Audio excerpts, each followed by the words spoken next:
বাস্তবায়ন করে আমাদের ন্যায্য অধিকার ফিরিয়ে দিয়ে আমাদেরকে স্বস্তির মুখ দেখাবেন। তাই আমি বলতে চাই, আমাদের শ্রম আইনের মধ্যেও আমাদের কিছু দাবি রয়েছে।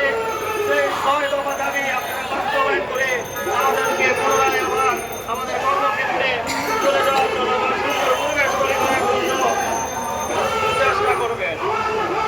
যাই হোক, আমি পরিবেশে একটাই কথা বলতে চাই, আমরা কোম্পানিতে সরাসরি প্রতিনিধি হয়ে কাজ করতে চাই।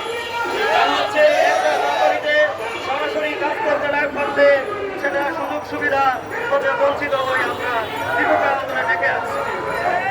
তাহলে আমাদের উচিত প্রত্যেকের জেলা উপজেলা এবং থানা থেকে আমাদের এই আবেদন পৌঁছে দেওয়া আমাদের কোম্পানির কাছে, যেন শ্রম আইন বাস্তবায়ন তার ৬ দফা দাবি বাস্তবায়ন করে আমরা আমাদের পরিবার পরিজনকে সুন্দর